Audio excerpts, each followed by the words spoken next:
Assalamualaikum warahmatullahi wabarakatuh. Halo pemirsa, berjumpa kembali bersama Aceh Bicara. Bersama saya Muhammad Syuib Hamid, lebih kurang 60 menit ke depan. Kita akan berbincang dan hari ini temanya terkait dengan melihat potensi Aceh sebagai daerah industri. Mungkinkah itu terjadi? Nah, karena kita tahu pemirsa bahwa kemajuan satu daerah salah satunya tentu sangat tergantung kepada industri ya. Industri tentu berperan besar di dalam mempercepat atau mendongkrak pertumbuhan ekonomi masyarakat dan daerah tersebut. Aceh hari ini memang terlihat belum mengarah ke arah sana. Terbukti misalnya bahwa kita masih mengandalkan anggaran di APBA. Sementara daerah-daerah lain seperti Sumatera Utara, kemudian Surabaya, Semarang dan juga DKI Jakarta itu telah ditopang oleh industri. Persoalannya ketika APBA macet misalnya, maka akan berimbas ke banyak sisi, termasuk warung kopi sendiri juga ikut terdampak akibat macetnya pembahasan APBA misalnya. Nah untuk itu tentu kita berharap bagaimana Aceh juga bisa memiliki industri yang bisa mendorong dan mempercepat pertumbuhan ekonomi masyarakat kita. Lantas sejauh mana peluang atau potensi yang kita miliki agar industri juga bisa berada di Aceh. Nah, saudara, untuk membahas tema ini sudah hadir di studio TVRI Aceh. Yang pertama ada Wakil Ketua 2 DPR Aceh, Bapak Dr. Teguh Raja Kembangan. Assalamualaikum, Pak. Waalaikumsalam. Atau yang akrab dipanggil dengan Pak TRK. Dan yang kedua, saudara, ada Profesor Dr. Mukhlis Yunus yang merupakan staf khusus PJ Gubernur Aceh dan juga akademisi dari Fakultas Ekonomi dan Bisnis Universitas Syekh Kuala Banda Aceh. Assalamualaikum Prof. Mukhlis. Waalaikumsalam warahmatullahi wabarakatuh. Dan yang ketiga saudara ada Wakil Ketua Umum Kadin Aceh, Bapak Muhammad Mada atau yang akrab dipanggil Cik Mada. Assalamualaikum Cik Mada. Waalaikumsalam warahmatullahi wabarakatuh. Dan saudara, jika Anda ingin berpartisipasi bersama kami, Anda juga bisa menelpon di mobile phone kami di 068 22 68 25 5755 sebagaimana tertera di screen televisi Anda. Baik, saya ke Pak TRK dulu. Nah, ini kalau kita kembali ke judul tadi, menjadikan Aceh sebagai daerah industri, pertanyaannya mungkinkah? Nah, kalau Pak TRK sendiri bagaimana melihatnya? Adakah peluang atau potensi ke arah itu? Saya kira di era kita saat ini yang sudah masuk ke era yang luar biasa, era digitalisasi segala macam, saya kira wajib hukumnya. Dan apa bedanya Aceh dengan daerah lain? Dan sekarang pun saya pikir walaupun kekurangan di sana sini, kita sudah mulai menghidupkan sektor real ini di Aceh. Artinya peluang itu ada sebenarnya? Ada, jelas ada. Dengan potensi daerah yang kita miliki, saya pikir juga tidak kalah dengan daerah lain. Cuma tinggal fokus kita. Kemudian juga harus ada, saya pikir, kegiatan-kegiatan yang terpadu ya. Yang sinergis antar berbagai elemen. Ya. Oke, namun kalau Pak TRK lihat yang belakangan ini terjadi, kita kayaknya sudah lama memang berharap industri itu hadir, khususnya mungkin dalam skala menengah hingga besar mungkin. Tapi pada faktanya kan ini belum, walaupun tadi potensi itu ada. Kalau menurut Pak TRK apa persoalannya sehingga kita belum bisa mengarah ke sana? Saya kira kalau menurut hemat saya, kita jangan yang besar-besar dulu. Kita harus mampu menciptakan industri yang menengah ke bawah, UMKM, koperasi. Itu harus mampu kita optimalkan. Produk-produk kita itu, produk-produk Aceh itu harus mampu kita ciptakan untuk kita pasarkan keluar. Dan itu sudah mulai sebenarnya? Sudah. Tapi tentu saya melihat di dalam program pembangunan kita ini, inilah program terintegrasi, terpadu ini yang harus kita pikirkan ke depan. Jadi masing-masing dinas jagro istilahnya. Ini yang perlu dioptimalkan. Dan yang Pak TRK lihat memang itu masih kurang sekali atau gimana sebenarnya? Terintegrasi tadi. Sebenarnya kalau yang tertulis itu kan sudah lengkap. Kita punya pedoman kerja pemerintah ini ada RPJM, Rencana Pembangunan Jangka Menengah Aceh. Itu juga harus sinkron dengan RPJP. Kemudian setiap tahun kita ada program. Jadi memang ini sebenarnya sudah jalan. Cuma hasilnya ini barangkali. Salah satu contoh misalnya, kita barangkali masih punya kekurangan. Artinya tidak ahli dalam bidang-bidang tertentu. Itu menurut hemat saya, kita juga harus jangan malu untuk belajar keluar. Iya. Contohnya misalnya kita punya potensi laut yang luar biasa. Tidak terkelola dengan Ya. baik. Kita melihat misalnya kalau di Indonesia ini kita belum ada daerah-daerah lain juga belum ahli dalam mengelola laut, kita coba lihat keluar, misalnya seperti Thailand, ya kan? Tidak ada salahnya, saya pikir kita ajak mereka, bukan hanya belajar, kita ajak mereka untuk mau misalnya katakanlah dia mendirikan pabrik Pusat studi. pengalengan ikan di sini, kemudian kita beri akses untuk dia kelola laut kita, kemudian dia baru bisa mendidik tenaga kerja lokal kita. Jadi seperti itu, jangan malulah untuk kita mengajak yang ahli untuk ikut membangun terutama di sektor real kita ini di industri. Yang tadi kita tidak ahli. Ya. Artinya jangan ego. Ya. Ya, mempertahankan ego sehingga merasa mungkin lebih mampu, kita tidak kerjasama dengan pihak lain. Sekarang kan kita hanya merasa hebat, Ya. tapi semua telur aja masih dari Medan. Iya. Oke, baik, menarik. Ini Pak Muklis membaca deskripsi Pak TRK memang pada faktanya demikian adanya, bahwa kita memang masih punya problem dari sisi menghadirkan industri, tapi memang ada harapan di lapangan itu mulai tumbuh. Nah, Prof. Muklis sendiri melihat seperti apa? Sejauh mana kita optimis bisa menjadikan Aceh memang sebagai daerah industri ini? Ya, menarik ya, Pak Swib. Barangkali sebagaimana disampaikan oleh Pak TRK tadi, kita kan punya potensi. Di perut bumi, di permukaan bumi, itu kita kan cukup tersedia, Pak. Namun kita lihat bahwa hari ini Aceh masih miskin. Iya.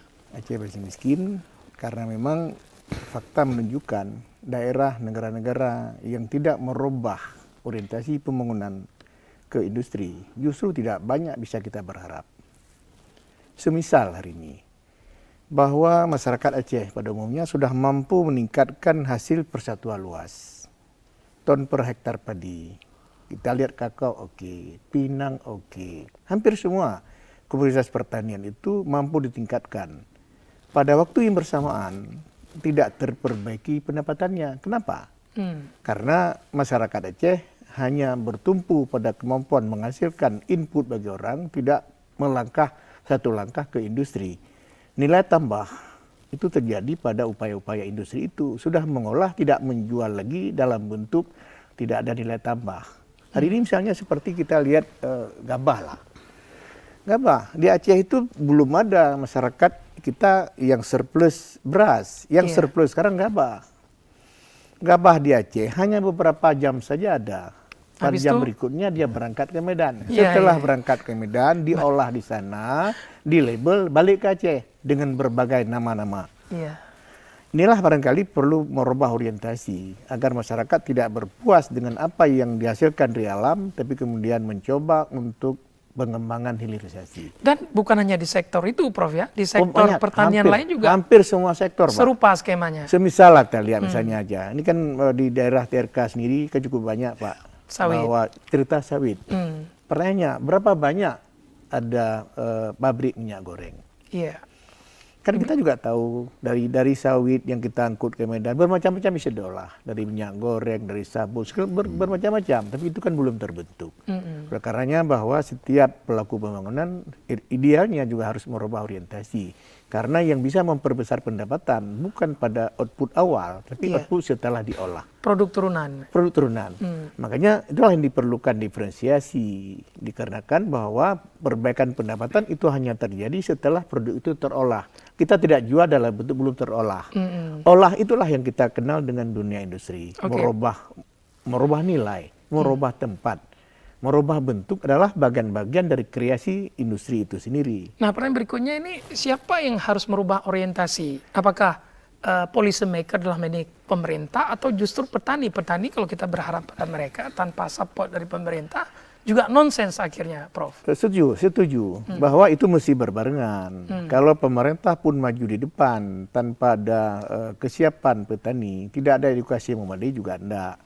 Selama ini seperti Pak TRK bilang sudah disusun dalam RPJM, sudah ada itu semuanya. Orientasi pemerintah ke depan kemana, pemanfaatan sudah ada. Tapi implementasinya kan juga melibatkan masyarakat. Makanya memahami karakteristik dari masyarakat yang ada juga penting. Diperlukan edukasi, Pak. Sekarang bagaimana kita bisa merubah mereka ke arah industri, sementara di sektor pertanian juga punya kendala. Punya kendala, Pak. Kendala misalnya bahwa luas lahan yang digarap kita masih kecil-kecil. Sebagian besar bukan milik petani. Petani kita itu masih petani penggarap, bukan petani pemilik, Pak. Mungkin saya, Cik Mada punya tanah, sementara yang garap itu kampung petani-petani. Pemiliknya saya dan TRK mungkin saya. Ini juga kecil-kecil, Pak. Kalau begitu miss-nya di mana ini? Apakah misalnya pemilik owner dari tanah itu sendiri yang hari ini juga merasa tidak punya orientasi yang disampaikan oleh Prof tadi? Betul. Makanya para pihak yang terlibat, termasuk political will tadi, bahwa pemerintah juga idealnya juga menggiring menggiring agar masyarakat tidak mampu menjual. Tapi untuk tidak mampu menjual, untuk menahan kan juga perlu.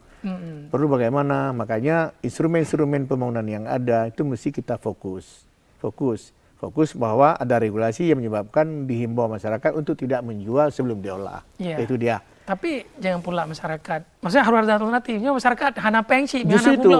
Makanya harus berbarengan dunia perbankan, kurs segala macam itu harus konsen.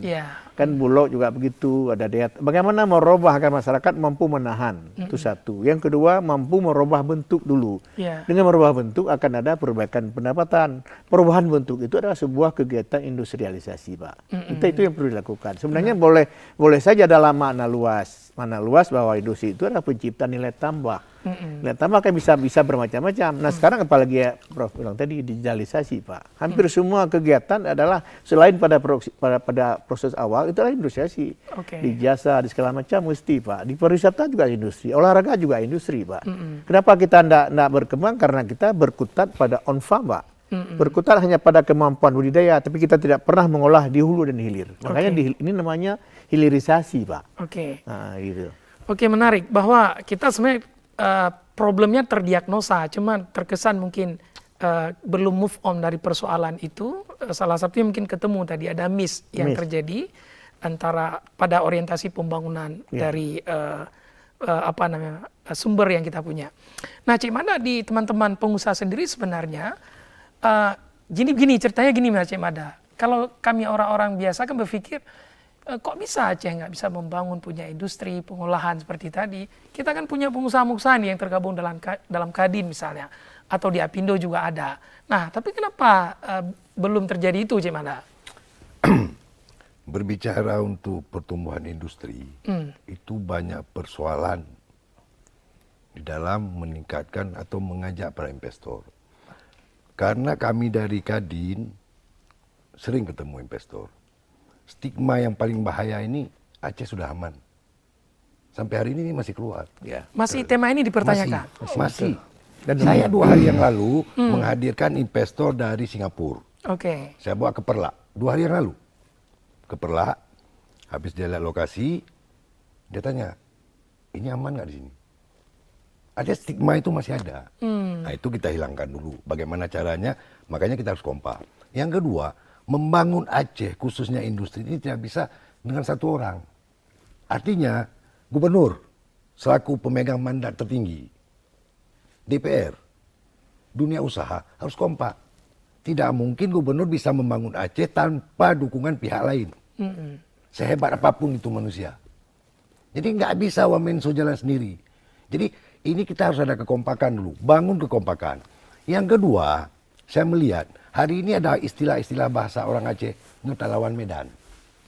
Itu paling salah. Medan ini nggak mungkin kita lawan. Yang ada kita bersanding dengan mereka.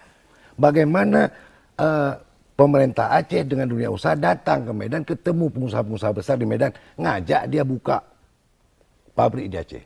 Contoh, misalnya Aqua. Ini sederhana aja. Kita Aqua saja hari ini dibawa dari Medan ke Aceh. Sumber air kita terlalu luas.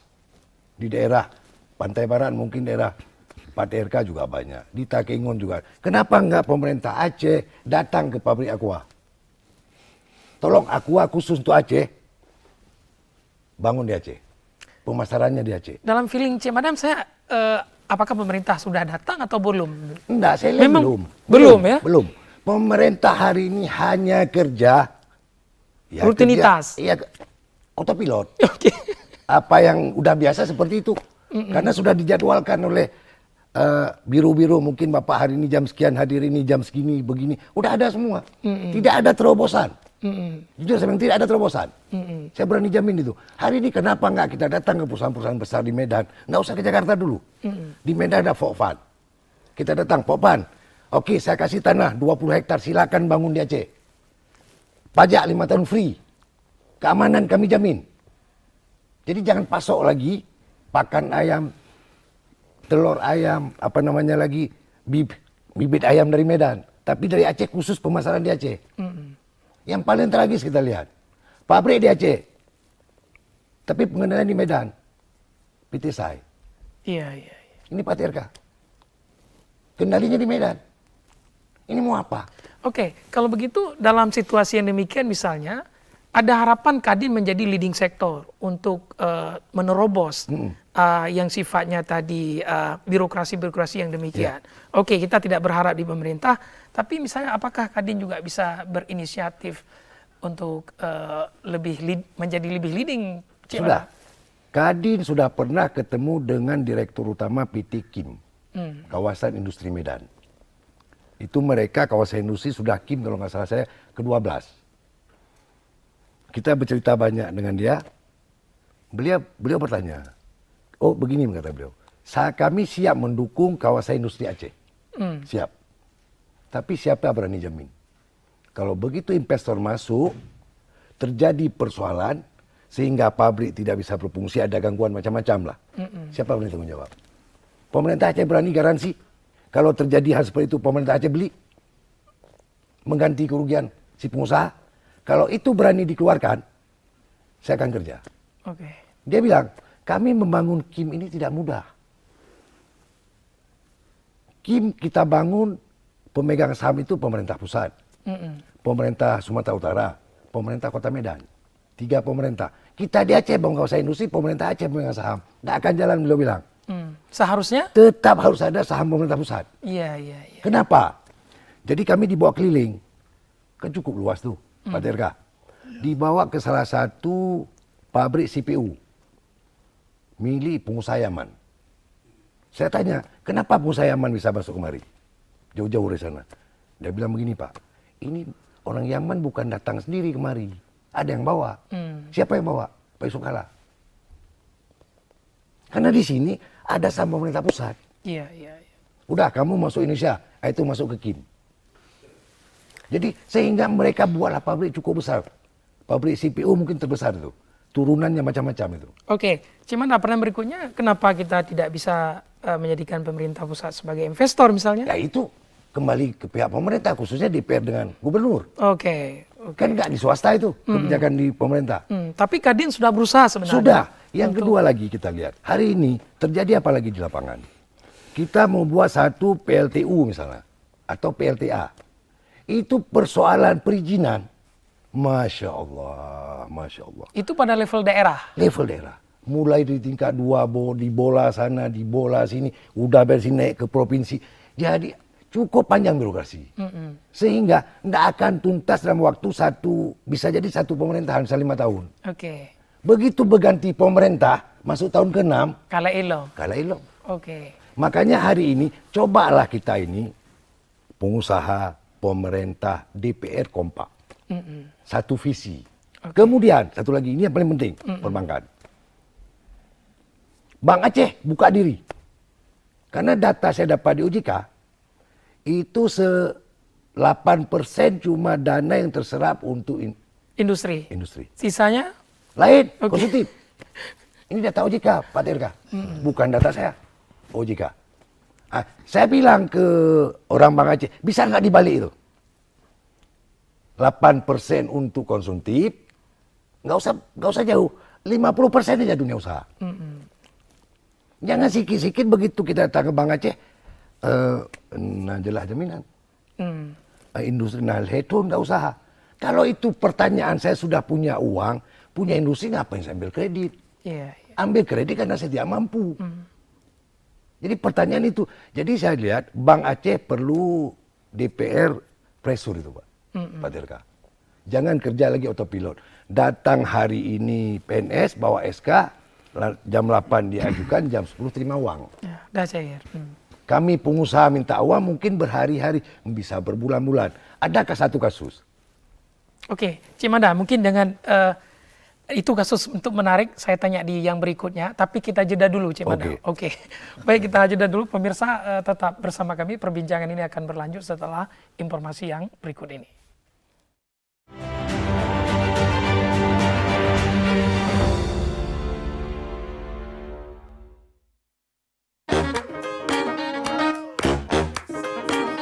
Halo, aku Modi, Sobat Digitalmu. Kamu tahu nggak kalau siaran TV analog akan diganti menjadi digital? Untuk beralih ke siaran TV digital, kamu hanya perlu menginstal set-top box tanpa membayar iuran bulanan. Siaran TV digital membuat gambar televisimu lebih bersih, lebih jernih, dan lebih canggih teknologinya. Ayo, segera bermigrasi ke siaran TV digital. Bersih gambarnya, jernih suaranya, canggih teknologinya.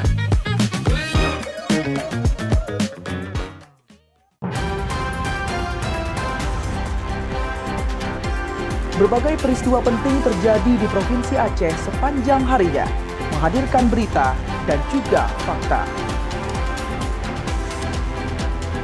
Sebagai jendela informasi, menyoroti berbagai kekayaan dan keindahan Aceh dan mengolahnya menjadi konten yang membantu. Kami hadir menyajikan informasi yang akurat, teraktual, dan sumber terpercaya, serta laporan langsung di setiap peristiwa.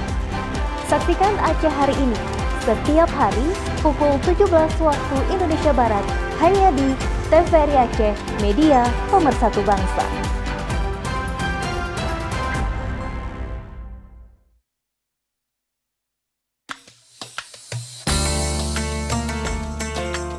Kalimat tadi, ketika siapapun berdoa kepada Allah dengan bertahun-tahun, padahal mereka itu dalam adalah anak, baik itu dalam sosial masyarakat. Baik itu bagaimana sih sesungguhnya adab. Ya sabar. Ya, ini kan suami saya. Umar bin Khattab yang awalnya preman yang luar biasa sangat ditakuti. Begitu kena dengan Al-Quran. Doa mereka itu hanya alhamdulillah. Karena di Madinah masjid yang istimewa yang dua, Masjid Kuba dan Masjid Nabawi.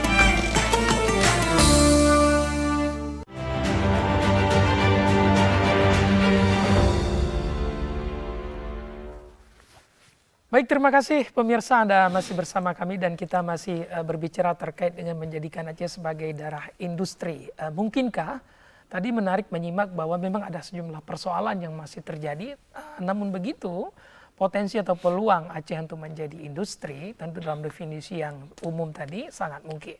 Nah, kembali ke Pak TRK.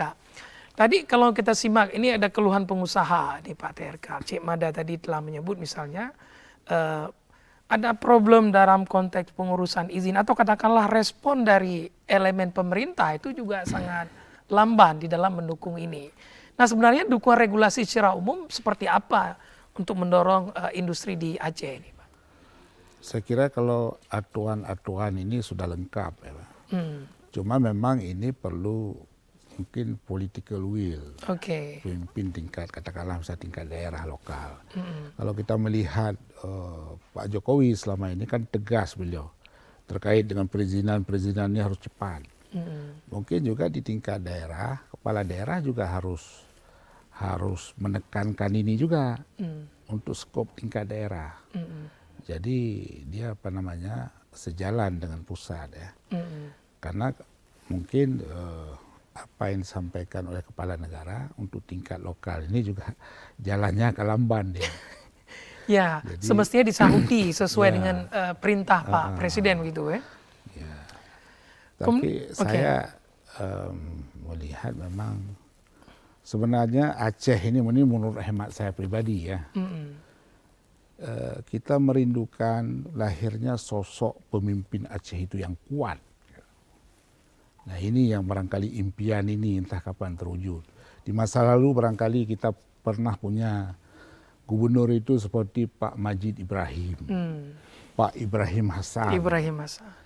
Itu kalau kita punya figur pemimpin yang seperti itu, saya yakin Aceh ini akan cepat berubah. Karena memang membangun ini, visi membangun ini harus muncul dari sosok pemimpin, dari sosok kepala daerah. Penjabarannya baru dilaksanakan oleh katakanlah kalau di Aceh ini kepala-kepala SKPA, jajarannya. Tapi apa yang akan dia bangun di Aceh ini, itu sangat tergantung kepada kepala daerah atau gubernur.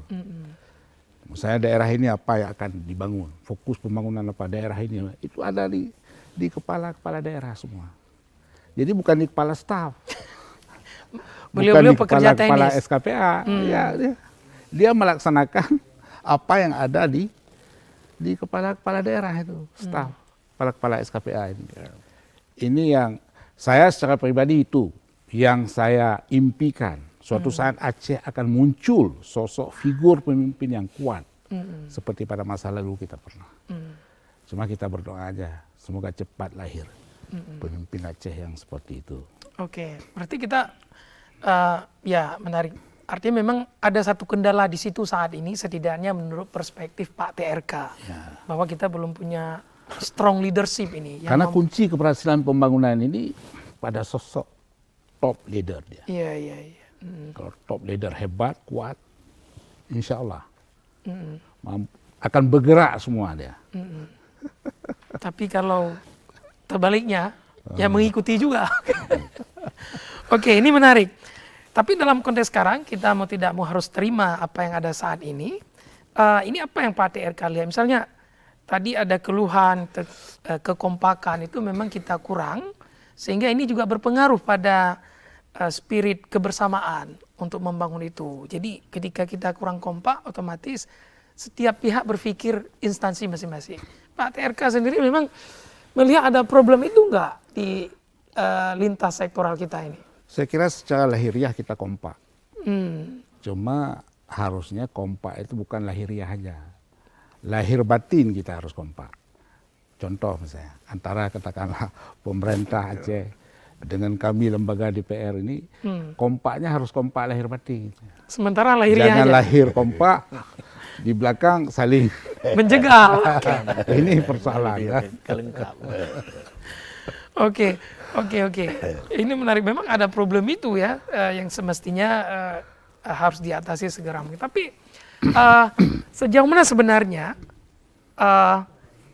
walaupun tadi kekompakan kurang, tapi apa yang tertera dalam RPJM, dalam RPJP, semestinya itu menjadi pedoman setiap pihak untuk membangun daerah ini. Tapi apa yang Pak TRK lihat, saya DPR lihat sendiri, sudahkah pemerintah eksekutif merujuk pada itu dalam konteks merunning Aceh ini, mengelola Aceh ini? Saya kira sekarang Aceh di bawah pimpinan Pak PJ Gubernur ini, kita berharap kegiatan-kegiatan pembangunan ini bisa berjalan dengan baik. Bahkan lebih kalau bisa. Lebih ya, karena beliau secara enggak punya kepentingan ini di Aceh. Beliau mendapat mandat dari pemerintah pusat untuk melaksanakan fungsi kepala daerah dan fungsi pemerintah pusat di Aceh. Yaitu melaksanakan pembangunan. Jadi oleh karenanya kita juga perlu mendukung beliau, terutama sebagaimana kita ketahui sejak 2023 ini APBA kita kan berkurang. Iya. Dana otsus itu 1%. Ini kita berharap Pak PJ dan dari apa yang beliau sampaikan, nampaknya beliau juga sudah berjuang ke pemerintah pusat, sudah ketemu Pak Jokowi.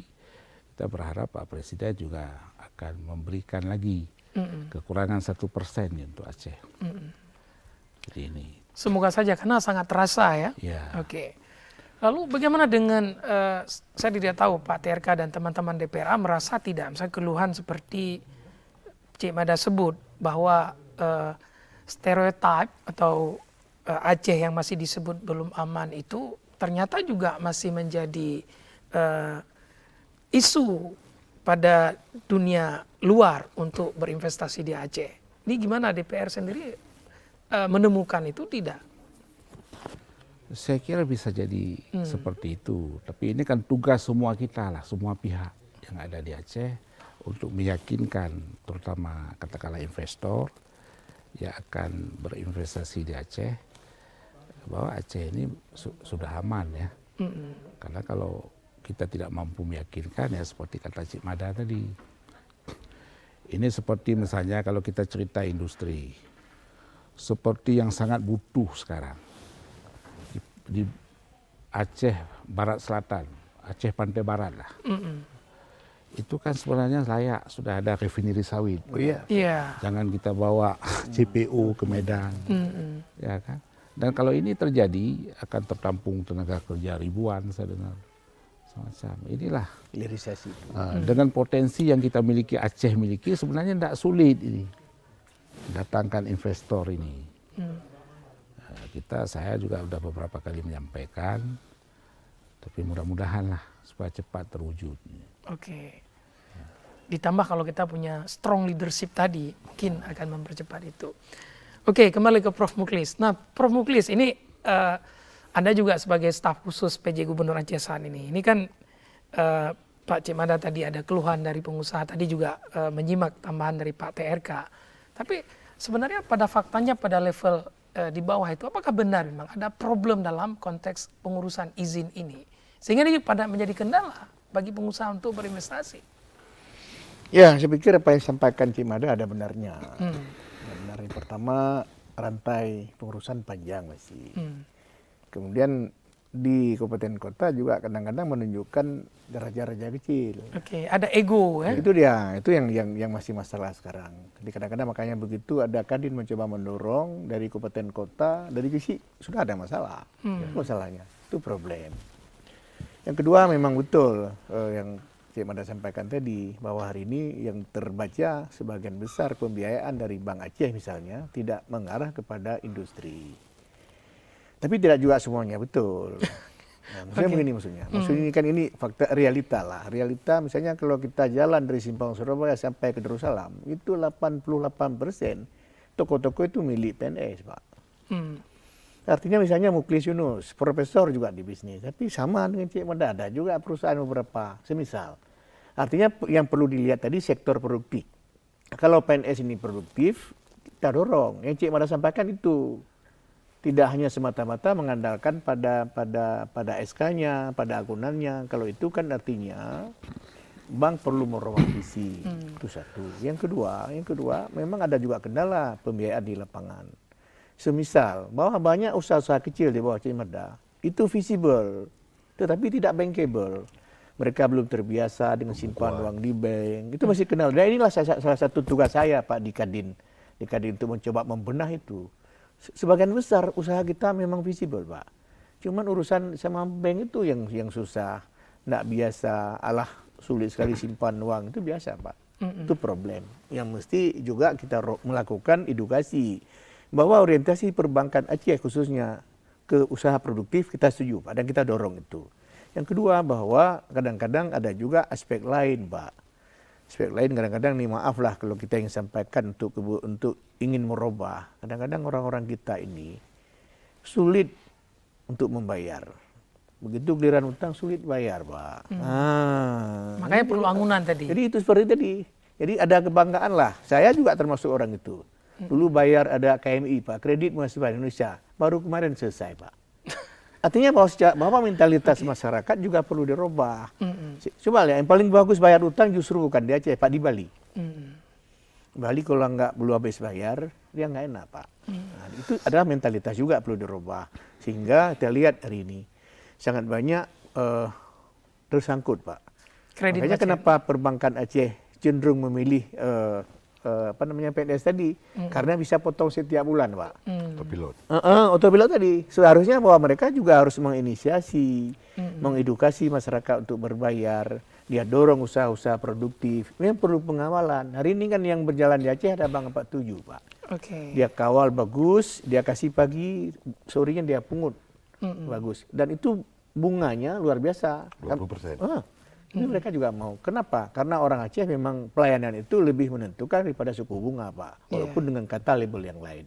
Itu perlu, saya pikir bahwa Kadin dan kami juga ikut mencoba membentuk pemikiran seperti itu. Kita dorong ke arah itu. Yang kedua seperti Pak TRK bilang, bahwa strong yang leader juga menentukan. Cuman dua sisi, Pak. Ada sisi lain. Keberhasilan pemimpin juga ditentukan oleh pengikutnya.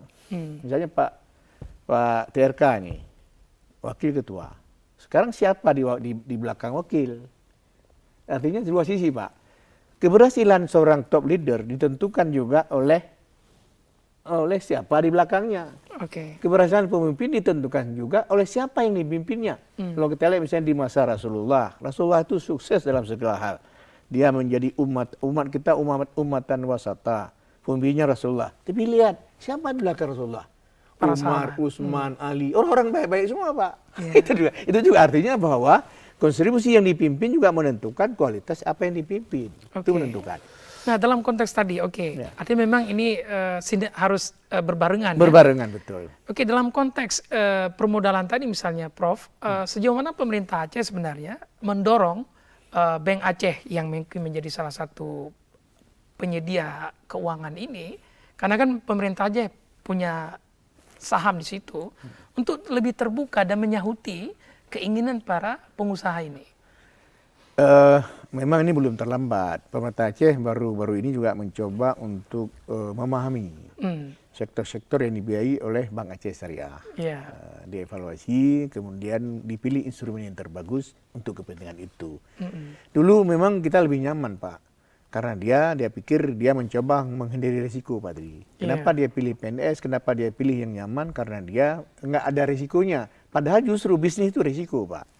Cik Mada 8 kali rugi, 8 kali untung, Pak. Artinya, kalau kita menghindari rugi hanya mendapatkan untung, sektornya bukan di dunia usaha, Pak. Itu satu. Yang kedua, kita kawal. Makanya diperlukan pemahaman kelayakan dari usaha itu. FS lah yang bisa harus referensi mereka. Bukan lihat pada bangunannya. Jangan kita lihat angunannya ada 1 miliar, kasih 500. Itu kan semua orang bisa, kayak Cik Mai bilang tadi. Sekarang dilihat usahanya layak atau tidak. Ada nggak kemungkinan peluang untuk dia bayar. Artinya bahwa bank perlu 2 kali kerja. Memahami secara lebih utuh tentang kelayakan usaha itu. Yang kedua harus ada kayak Pak TRK bilang tadi. Ada political will, Pak. Pada berbagai jenjang. Mulai dari pimpinan daerah tertinggi sampai ke pelaku-pelaku, Pak, di sini, termasuk seperti itu di Bank Aceh Syariah. Kan ini kita harus kawal bersama, karena DPR juga kawal, pemerintah juga di sini mengawal, karena itu juga merupakan instrumen yang bisa dimanfaatkan oleh pemerintah Aceh untuk mendukung percepatan pembangunan, pertumbuhan ekonomi masyarakat, termasuk industrialisasi yang kita rancang. Itu dia.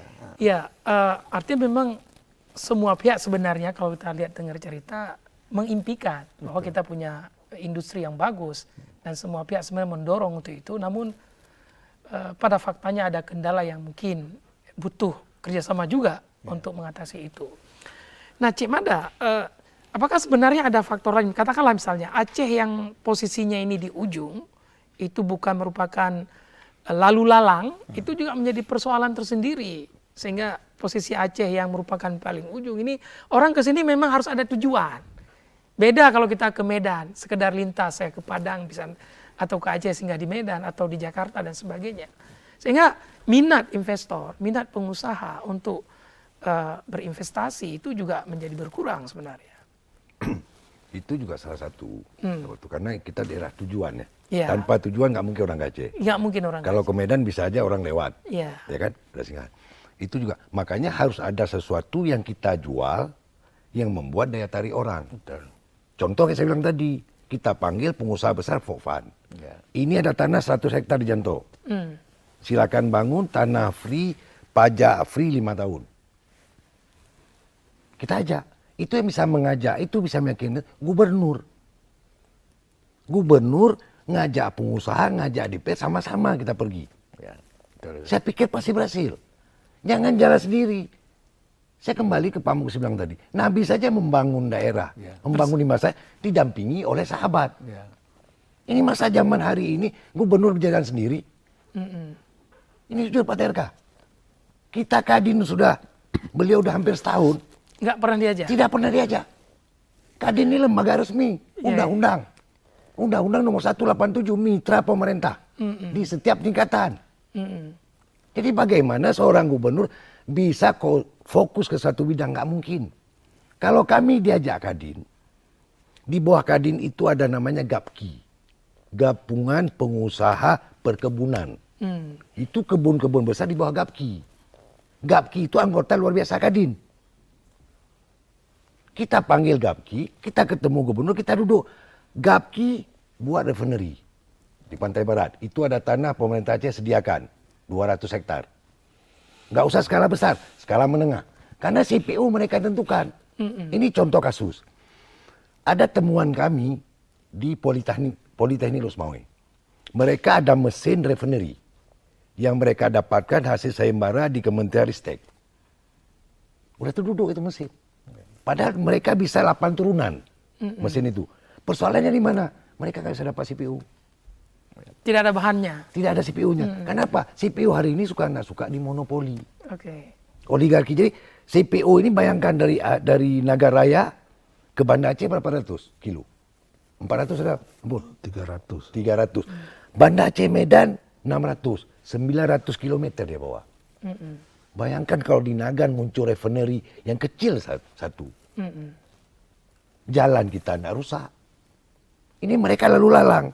Jalan kita rusak, bayar pajak kendaraan ke Medan. Bika. Kita yang dapat apa? Jalan berlumpur, asap kendaraan, polusi. Itu yang kita dapat. Kalau begitu ini yang tidak ada apanya nih Cemada? Apakah political will atau justru komitmen dari... Komitmen dan political will pemerintah nggak ada. Saya bilang, makanya saya sependapat dengan Pun tadi. Kita mendambakan pemimpin sosok yang benar-benar. Benar-benar kuat dari segala bidang. Punya memang niat membangun Aceh secara tulus. Kalau ingin membangun Aceh dari dunia usaha, gandenglah pengusaha. Jangan jalan sendiri. Kalau jalan sendiri, jangan pernah bermimpi. Jangan pernah bermimpi. Karena memang bukan ahlinya. Bukan ahlinya. Jadi serahkan itu ke ahlinya. Dunia usaha mungkin ahlinya Kadin. Di Kadin ada GAPKI, ada Apindo, ada Organda. Segala macam dunia usaha, induk, organisasi bernaung di bawah Kadin. Itu sesuai Undang-Undang nomor 187. Hebat kali pun GAPKI tetap anggota luar biasa Kadin. Kadin bisa panggil. Apalagi Kadin kita hari ini, karena kantor begitu luas ampun, kita sudah kasih ruang-ruang untuk asosiasi masing-masing. Jadi asosiasi kita kumpulkan di situ. Jadi GAPKI kita kasih ruangan, Apindo, semua kita kasih. Yang tidak punya kantor sendiri, silakan berkantor di Kadin. Artinya di Kadin sudah membina kekompakan. Jadi harapan kami, gubernur juga membina kekompakan dunia usaha. Ini nggak pernah dengan dunia usaha gubernur. Apalagi gubernur PJ.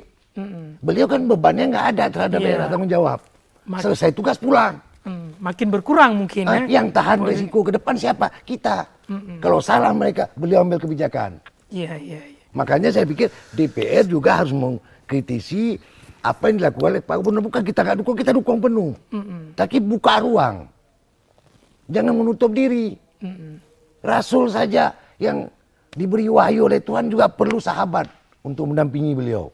Masa ini enggak? Makanya saya pikir ini semua kita buang buang semua kepentingan masing-masing enggak? Kepentingan untuk Aceh hari ini coba. Apakah itu dari Unsiah, Unimal, DPR, partai politik, dunia usaha, gubernur, semua kita kumpul untuk bersama membangun Aceh. Saya pikir berhasil. Coba kita ke KIM rame-rame kita datang. Kita jumpa di Rukim, saya yakin 2 pengusaha besar akan masuk ke Aceh. Karena tadi menunjukkan kebersamaan. Political will-nya kuat. Artinya di situ nampak bahwa Aceh aman. Iya. Karena rasa jauh. Saya kadang-kadang di Medan ngopi dengan orang Aceh. Itu masuk yang pegah Aceh nama awak tengok deh. Alai kan puluh ada tagapah. Iya. Ini jujur loh. Iya. Awak tengok Artinya bukan orang luar. Iya. Inilah perlu di Aceh banyak pengusaha Medan. Pengusaha Aceh di Medan. Gubernur undang, buat forum di sini. Kalian sudah begini, tolonglah hari ini buat yang kecil di Aceh. Nggak usah yang besar dulu. Jadi semua komponen saya pikir. Oke. Baik, menarik ini. Tadi mendengar Cimada, saya juga menganggap ini bagian dari curhat para pengusaha kita. Bahwa ini loh problemnya. Sebenarnya keinginannya ada, cuman tidak disambut, tidak difasilitasi dengan baik, sehingga juga membuat spirit atau pengusaha kita itu berkurang. Semangat sudah ada, upaya sudah ada, tapi tidak dijembatani, sehingga ada problem.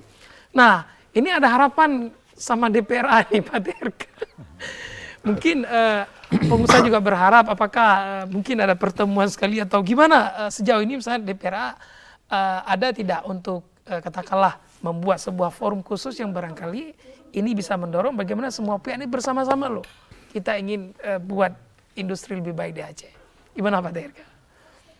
Saya kira ya juga termasuk tanggung jawab lembaga DPR itu kan, sebagaimana yang disampaikan oleh Cik Mada tadi. Nah, saya kira ke depan ini kita ingatkan kembali Pak PJ ya, supaya kebersamaan ini penting dan kita semua mendukung beliau. Ya. Jadi kita cobalah.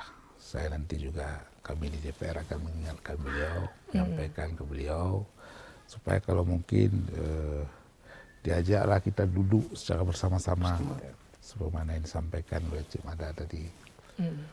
Seperti itu. Iya, dan sejauh ini DPR mencium tidak ada aroma misalnya, ya kayaknya memang kita agak bergerak sendiri begitu. Selain memang tadi sudah disampaikan secara lihat batiniah memang ada problem dengan eksekutif, tapi secara umum ada dunia usaha, kemudian masyarakat itu kayak autopilot masing-masing. Apakah DPR merasa itu, Pak TRK? Karena memang sebenarnya secara kewenangan ini memang masing-masing ya. Kewenangan pemerintah secara eksekutif juga ada, secara eksekutor, ya kan. Kemudian kewenangan DPR, walaupun DPR juga unsur pemerintahan disebut dalam undang-undang, tapi punya kewenangan sendiri dia. Ada 3 fungsi DPR itu, termasuk fungsi pengawasan. Kan? Jadi memang kita berharap ini kan sebenarnya visi pembangunan ini sama. Karena mengapa? RPJM itu walaupun isinya visi misi dan program prioritas gubernur dan wakil gubernur terpilih, tapi RPJM itu ditetapkan dengan kanun. Mengikat semua. Artinya terlibat DPR di situ. Kalau udah kanun kan hukum tertinggi di daerah itu. Artinya arah pembangunan ini juga ikut terlibat DPR dalam menentukan arah pembangunan. Jadi saya kira memang walaupun tugas tupoksi ada masing-masing tadi yang sudah diatur oleh aturan perundang-undangan, tapi ada kebersamaan di situ kita. Nah, demi kemajuan Aceh saya kira memang harus saling isi mengisi. Oke. Ya. Lalu bagaimana? Apakah DPR juga misalnya begini? Kita nih di warung kopi kadang-kadang diskusi begini, Jo, kita orang Aceh di pemerintah pusat juga kurang. Ya, sehingga lobby-lobby itu juga dianggap kurang. Sehingga tanya sabi anak berempat. Karena yang justru banyak dapat misalnya Sumut. Karena memang banyak perwakilan mereka di sana gitu. Nah, pembicaraan-pembicaraan seperti itu ada tidak Pak TRK? Karena gini, lobby-lobby pada level itu kan juga penting agar bagaimana mempercepat kita punya industri di Aceh, mendorong program-program pemerintah yang strategis juga berada di Aceh. Gimana Pak TRK? Saya kira memang kita perlu duduk ya. Tokoh kita yang ada di level nasional, seperti misalnya di DPR RI itu juga ada Forbes. Ya. Tapi juga selama ini saya lihat juga sudah berjalan itu. Forbes juga ada duduk dengan Pak PJ kita pada saat Pak PJ pertama bertugas di Aceh. Kemudian juga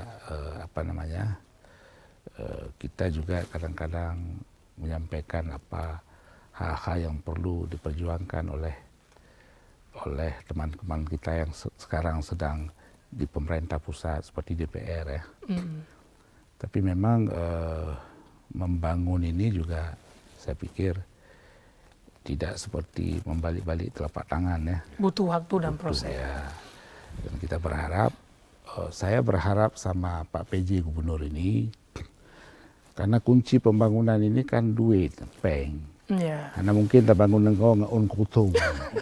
Jadi kekurangan dana pembangunan seperti 1% ini, mudah-mudahan beliau Pak PJ ini fokus memperjuangkan kepada Presiden Pak Jokowi ini supaya dikembalikan lah.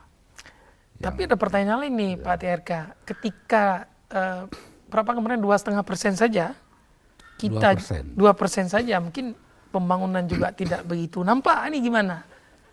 Ini kan kita berkeinginan maju lagi 2%, tapi ketika 2% juga terasa kurang keberadaan industri kita di Aceh. Memang ada yang berpendapat seperti itu kan. Sudah hampir 100 triliun diluncurkan sejak 2008 sampai 2023 ini ke Aceh. Kita juga masih berstatus termiskin di Sumatera. Menurut data BPS, harus kita sebut juga nggak salah. Ya itu saya kira juga kembali lagi tanggung jawab kita semua lah di Aceh ini, dan ke depan ini saya berharap kita harus bekerja keras untuk mengeluarkan status ini, menghilangkan status daerah miskin. Salah satu barangkali itu sektor real tadi, industri dan UMKM kita juga harus ini. Harus dihidupkan. Kemudian saya juga kemarin juga pernah bicara walaupun di media, saya berharap seperti katakanlah Bank Aceh Syariah kita, ini juga harus fokus dia membantu UMKM. Gitu. Dia harus berubah lah, apalagi paradigma tadi. Sekarang di Aceh ini perbankan kan tinggal syariah. BSI. Ya, kita berharap yang dulu dihandle oleh bank-bank konvensional ini bisa diambil alih. Jadi ini, kalau ini tidak mampu dilaksanakan dengan baik, katakanlah oleh bank kita, Bank Aceh Syariah, ini juga akan muncul masalah-masalah lagi ke depan. Iya. Jadi ini karena perbankan ini kan sangat penting dalam mendorong kemajuan ekonomi. Pembiayaan ya. Oke, artinya memang setidaknya kita punya harapan.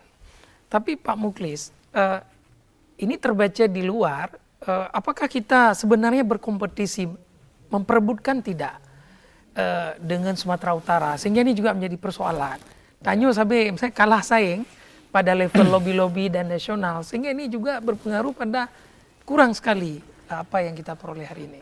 Ya, oke, menarik sebenarnya, walaupun tidak semuanya benar pernyataan yang ingin saya sampaikan ini. Yang pertama bahwa mentalitas kita juga seperti itu. Ya, di awal kemerdekaannya kita rapat dulu Pak, orang-orang pintar di Aceh pulang ke Aceh bangun negeri. Di Batak, di Padang, orang-orang daerah berangkat ke Jawa ngisi struktur Pak. Ini perubahan paradigma satu. Yang kedua bahwa kemajuan Aceh, sebagaimana saya sampaikan tadi, kita di ujung Pak. Harusnya bahwa kalau produksi industri yang bisa, kalau produksi pertama industri yang tidak perlu harus jadi, setengah jadi oke. Yang kedua kalau perlu yang diminati oleh negara-negara terdekat kita. Pasar luar negeri juga cukup dekat. Aceh ini bukan persoalan baru Pak. Orang-orang Jawa, orang-orang Medan belajar bisnis di kita dulu Pak. Itu yang kita kenal dengan pedagangnya saudagar yang gedung beliau sekarang Pak. Dulu belajar di kita Pak. Aceh maju dulu bukan karena pertaniannya, tapi karena bisnisnya, karena saudagarnya, karena perdagangan luar negerinya. Itu harus diingat. Ini maka perlu reorientasi. Medan Pak, kadang-kadang maaf cakap kita bilang, ada black campaign terhadap kita. Selain didukung lagi oleh orang lokal. Dia bilang, oh nggak usah ke Medan, nggak aman. Mulai objek destinasi wisata kita dikat, nggak nyaman, segala macam. Nggak mendukung, syariat ditakut-takutin seperti yang ini kan juga sebuah persoalan jadi bottleneck Pak. Oleh karenanya diperlukan pelurusan. Kita kadang-kadang nggak boleh kita salahkan orang Pak. Ini statement terakhir Pak. Kadang-kadang yang jadi penghambat kemajuan justru dari kita Pak. Semisal eksportir Pak. Cik Mada data 86% eksportir kopi yang ada di Medan itu orang Aceh Pak. Kenapa nggak pakai pelabuhan di Kurungkuku, ada Kuala Langsa seperti itu? Karena kadang-kadang mentalitas orang-orang di sekitar pelabuhan juga masih bermasalah, regulasi masih bermasalah, ongkos kerja masih bermasalah. Artinya bahwa sektor-sektor yang mendukung percepatan usaha bisnis masih terganjal. Lebih sedih lagi kalau ganjalan itu datangnya dari pelaku-pelaku pembangunan. Ya, orang-orang kita lagi misalnya. Orang-orang kita. Ini memang menyedihkan Pak Muklis. Betul. Ini karena mengingat waktu, saya terakhir ke Cik Mada. Kalau kita kembali ke judul nih Cik Mada, menjadikan Aceh daerah industri, mungkinkah? Gimana jawab? Sangat mungkin. Tapi faktor utama leader, gubernur, komitmen gubernur, kekompakan kita bersama, jangan jalan sendiri, perbankan ikut bersama. Kalau itu komit maka jadi itu barang. Potensi ada, tapi potensi sekarang lebih. Semangat dan komitmen kita semua. Political will dan komitmen. Iya, ini sedikit. Contoh saya kembali ke kopi urusan. Dipersingkat. Ketua AIKI itu orang Aceh. Ketua AIKI orang Aceh. Asosiasi Eksportir Kopi Indonesia, orang Aceh. Tapi kenapa kopi diekspor di Medan? Ini contoh real. Satu lagi saya kasih nampak contoh. Ini yang dialami oleh PJ Gubernur. Pada saat beliau Pangdam, beliau komplain ke saya. Cimada, itu di Pelabuhan Lok Semawe, kenapa biaya bongkar muat lebih mahal di Pelindo? Nah, sekarang saya tanya ke beliau lewat media ini. Apa beliau udah jadi gubernur ini pernah memperbaiki itu? Di Pelindo itu apakah masih mahal atau udah murah? Kalau beliau tidak perbaiki, berarti nggak ada apa-apanya. Cuma waktu Pangdam saja beliau bertanya. Hari ini beliau sudah eksekutor, nggak beliau perbaiki. Cuma itu. Semoga. Berarti tadi semua kita menjawab potensi itu ada, tapi memang ada syarat yang harus kita lakukan. Political will dan komitmen. Baik, Pak TRK, Prof. Muklis, dan juga Cik Mada, kita harus akhiri dialog ini karena waktu sudah berakhir. Kawan saya sudah berkali-kali mengingatkan. Baik pemirsa, demikian perbincangan kita terkait dengan menjadikan Aceh sebagai daerah industri. Tentu tadi narasumber cukup optimis sebenarnya. Prospek dan peluang yang kita punya itu sangat mungkin Aceh menjadi daerah industri. Tapi memang ini butuh kerjasama dan komitmen serta political will dari semua pihak, khususnya para policy maker sebagai leading sektor di dalam pembangunan ini, sehingga apa yang kita harapkan Aceh Jaya seperti dulu lagi, insya Allah bisa terwujud adanya. Sampai ketemu dalam Aceh Bicara berikutnya, insya Allah. Wabillahi taufiq wal hidayah. Wassalamualaikum warahmatullahi wabarakatuh. Waalaikumsalam warahmatullahi wabarakatuh.